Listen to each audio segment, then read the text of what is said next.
চাকরিজীবী এবং হোমমেকারের ব্যস্ততা একেবারেই ভিন্ন রকমের। চাকরিজীবীদের জীবনে যেমন সকালবেলায় উঠেই খুব তাড়াহুড়া লেগে থাকে, হোমমেকারেরও কিন্তু একই বিষয়। বাসার সবাইকে তড়িঘড়ি করে রেডি করা, নাস্তা রেডি করা, সবাই বাইরে যাওয়া, এগুলো সব দেখা, মেইনটেইন করা, সংসারের কাজে লাফিয়ে ঝাঁপিয়ে পড়ে যাওয়া। সকালটা হোমমেকারেরও খুব ব্যস্তভাবেই কাটে। সকালে সবাই কাজে বের হয়ে যাবার পরে আমি বারান্দায় যাই। একটু আকাশ দেখি, গাছ দেখি, ঘরের মধ্যে একটু হাঁটাহাঁটি করি। আস্তে, আস্তে করে ঘরের সকল কাজ শুরু করি। খালা ঘরের কাজ শুরু করে দিয়েছে। খালারা আসতে, আসতে প্রায় ১২টা বাজিয়ে ফেলে। সকালবেলায় কেউই আসে না। একজন আসে ১১টায়, আরেকজন আসে ১২টায়। ঘরের কাজ শুরু হয় আসলে আমার একটু লেট আওয়ারেই। আজ ইলিশ মাছ বের করলাম। ইলিশ মাছটা কাটা হয়েছে। আজ ভাবলাম যে অন্য একটা কিছু রান্না করি। করে নিলাম পেঁয়াজের বেরেস্তা, বেটে নিলাম মরিচ। ভাবলাম রান্না করি হচ্ছে ইলিশ পোলাও। ইলিশ মাছগুলোকে ভালো করে ধুয়ে নিয়েছি। এর মধ্যে দিয়ে দিলাম পেঁয়াজ বাটা। বেশ খানিকটা পরিমাণ পেঁয়াজ বাটা দিয়ে এতে দিলাম কাঁচা মরিচ বাটা। অনেকখানি মরিচ বাটা কিন্তু দিয়েছি, তারপরও ঝাল হয়নি। কাশ্মীরি লাল মরিচ দিয়ে দিলাম। এরপর দিলাম জিরার গুঁড়ো। তারপর দিলাম লবণ।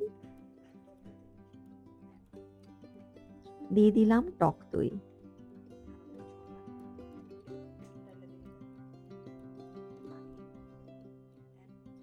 টক দই দিয়ে ভালো মতো মাখিয়ে এটা প্রায় ১০ থেকে ২০ মিনিটের মতো আমি রেখে দিব। এবং এটা রেডি করতে, করতেই ভাবছিলাম ছেলের টিফিনের জন্য কিচ্ছু রেডি করিনি। কিছু একটা তো অবশ্যই বানাতে হবে।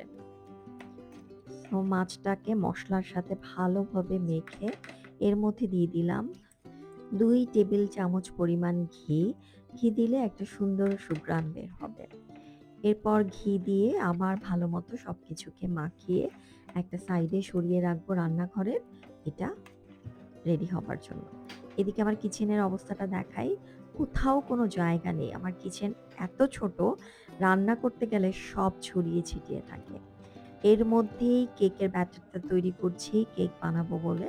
ছেলের টিফিনের জন্য কাল কেকই দিব।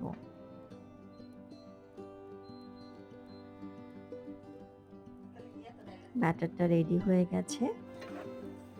এর মধ্যে মাছটাও প্রায় হয়ে গেল। বেরেস্তাটা আরেকবার একটু দিয়ে নিলাম তেলের মধ্যে। এরপর মাছের যে মিশ্রণটা রেডি করে রেখেছিলাম ইলিশ মাছের, সেটা ঢেলে দিব। এটাকে ভালো মতো নেড়ে, নেড়ে কষিয়ে নিব। তবে খুব সাবধানে নাড়তে হবে যেন মাছগুলো ভেঙে না যায়।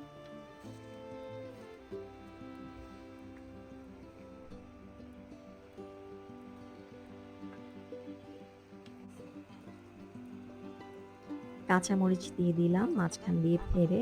এটাতে সুন্দর একটা সুঘ্রাণ বের হবে। আরো কিছু কাঁচামরিচ দিলাম। এত যে কাঁচামরিচ দিলাম, কাঁচামরিচ বাটা দিলাম, খাবারের সময় দেখি কোনো ঝালই হয়নি। লবণ একটু কম হয়ে গিয়েছিল, তাই আবার একটু লবণ দিয়ে দিলাম। রংটা দেখতে খুব সুন্দর হয়েছে। মাছটা হয়ে গেল। এবার মাছটাকে আমি আলাদা করে তুলে রাখবো। ঝোলটা থাকবে, শুধু মাছটাকেই তুলবো।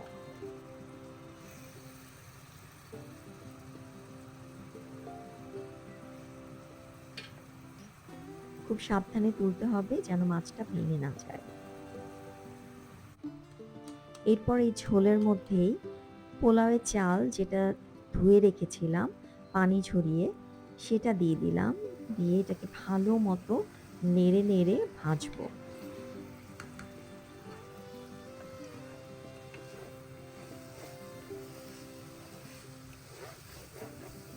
ভাজা হয়ে গেলে এতে মিশিয়ে নিব গরম পানি।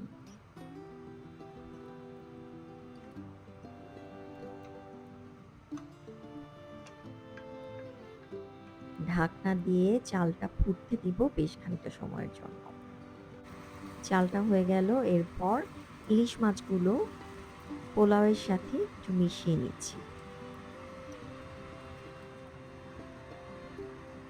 দিয়ে দিব বেরেস্তা। এটা খেতে অনেক মজা হয়েছে তা বলব না, তবে ভালো হয়েছে খেতে। যারা একটু সাদাটে টাইপের চান তারা এর মধ্যে মরিচ আর জিরাটা না দিলেই হবে। এরপর আরেকটা সবজি রান্না করছি। সেটার জন্য মসলা কষিয়ে নিলাম। সব ধরনের মসলা দিয়ে খুব ভালোভাবে মসলাটা কষিয়ে এর মধ্যে দিয়ে দিলাম সবজিগুলো।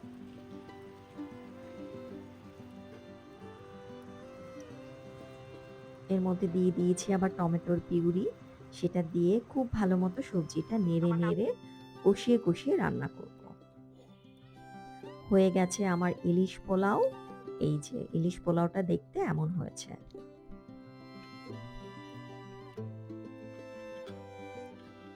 কেকটাও এর মধ্যে হয়ে গেল। কেকটাকে এখন মোল্ড থেকে বের করে এটার উপরে একটা পাতলা টাওয়েল বা কাপড় দিয়ে রাখবো, যাতে কেকটা বসে না যায়। গরমটা যেন আস্তে ঠান্ডা হয়। সবজিটাও হয়ে গেছে। সবজিটাও দেখতে খুব সুন্দর হয়েছে। কাশ্মীরি লাল মরিচ দিয়ে রান্না করলে যেকোনো রান্নার রঙই খুব সুন্দর হয়। আজ অনেকদিন পর দুপুরে আরেকবার একটু চা খেলাম।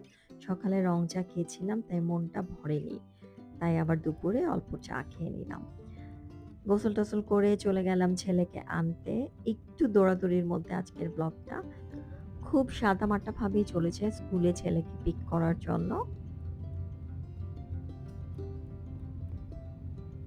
স্কুল থেকে ফিরে ছেলেকে নামিয়ে রেখেই চলে গিয়েছি পার্লারে। কারণ আমার একটা শুটিং আছে। আমার চুলের রুটস কালার করতে হবে। গোড়াগুলোকে একটু টাচ করে নিতে হবে। কারণ খুবই বাজে অবস্থা। আইব্রো প্লাক করতে হবে শুটিং এর আগে। তো আমি সময় পাচ্ছিলাম না কোনোভাবেই। তাই আমি আজকেই চলে আসলাম এবং এটা করতে যেয়ে আমার ইয়োগা ক্লাসের প্রায় ৪০ মিনিট সময় নষ্ট হলো। তারপরেও আমি ইয়োগা ক্লাসে গেলাম যে ২০ মিনিট ২৫ মিনিট যেটুকুই করি না কেন সেটুকুই উপকার। দৌড়ে আবার ইয়োগা ক্লাসে চলে গেলাম। বেশ খানিকটা সময় ইয়োগা করলাম। করে সন্ধ্যার ঠিক আগে বাসায় ফিরলাম। একেকটা দিন ভীষণ ব্যস্ততায় সময় যায়। ঠিক বুঝে উঠতে পারি না সময় কখন শুরু হলো, সময় কখন শেষ হলো। বাসায় চলে এসে একটা মাশরুম রান্না করলাম। করে এখন এগুলো সব বাসন ধুতে বসবো। কারণ সন্ধ্যার মেয়েটা তো আমার নেই। সো এই কাজগুলো সব করে রাখি। এগুলো রাখলেই হয় খালা সকালে এসে পরিষ্কার করবে। কিন্তু আমি চেষ্টা করি যেন খুব বেশি নোংরা বাসন না রাখতে। এটাকে নাকি আবার বলে যে অলক্ষী লাগে সে কারণে। রুটিটা পুড়িয়ে ফেলিনি। আমার হাসব্যান্ড পোড়া রুটি খেতেই পছন্দ করে। তাই ২ টো রুটি ভাজছি, এগুলো সকালে নিয়ে যাবে। এদিকে ছেলের টিফিনটাও রেডি করব। কারণ কালকে আমি ঠিক ভোর ৫:৩০ টায় বাসা থেকে বের হয়ে যাব আমার শুটিং এর জন্য। সেই কারণে সবকিছু রেডি করে রাখছি।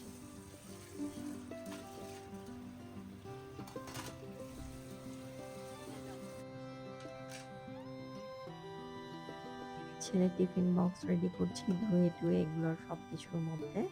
যে কেক বানিয়েছিলাম সেই কেকই তাকে আমি দিয়ে দিচ্ছি। সাথে দিব একটা অ্যাপেল। এরপর চুলা মুছে পরিষ্কার করছি এবং এটা করতে যেয়ে আমার হাতটাকে খুব বাজেভাবে পুড়িয়ে ফেলেছি। চায়ের পানি দিয়েছি, চা বানাবো। আমি কিচেন মোটামুটি রাতের বেলাও খুব সুন্দর করে পরিষ্কার করে রাখি। নোংরা কিচেন আমার একদমই ভালো লাগে না। এই যে এই মাশরুম আর কর্নের এই সালাদটা বানিয়েছিলাম। আর সাথে কিমচিটাও আমি বাসায় বানিয়েছি। এটা খেতে বেশ ভালো। এভাবে করেই একটা দিন শেষ হয়ে গেল। বেশ ব্যস্ততার মধ্য দিয়ে।